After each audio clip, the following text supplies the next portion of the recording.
right, so we're gonna go over an amazing, I'm gonna call it a band movement because I don't like to call these stretches because we're doing such more than that.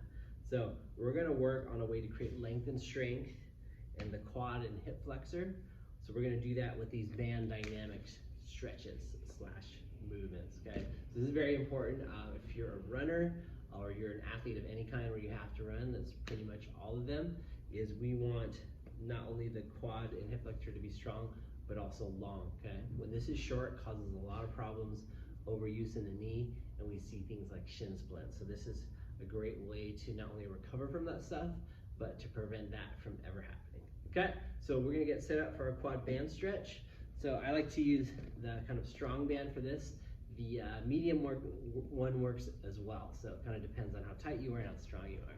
Okay, so I'm gonna get started on my left leg here. So band goes here. Okay, lay on my side. So this is the tricky part, guys.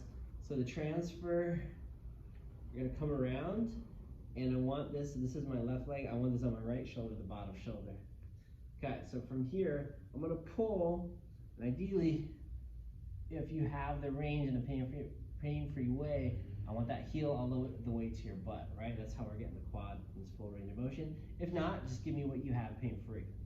Okay, so that in itself is a pretty big task for some people. So hard to see from this angle. So your full range of motion is, you know, behind your hip. Okay, I'm a little limited, but I'm past the hip. So some guys I train only start here. Okay, so what we want to do, get a little head start. So I'm going to even use my abs here, drive up from the hip flexor, come back.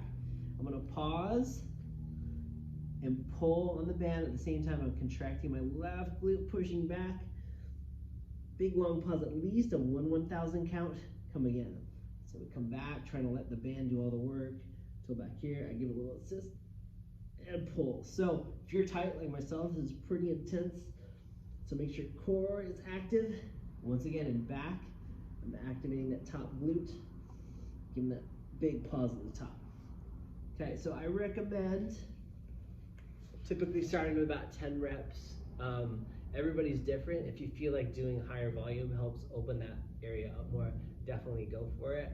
So that good vanilla number is 10 to start. So probably gonna suck at first if you don't do this type of work. Within, I would say, a week and a half, if we're doing this 3 times a week and ideally daily, you're gonna feel a big difference already. Kind of like I said, if you're an athlete, your stride length's gonna get better, you're gonna be running faster, and then too, all those aches and pains will start to feel a hell of a lot better. All right, hit me up with any questions. I hope that helped.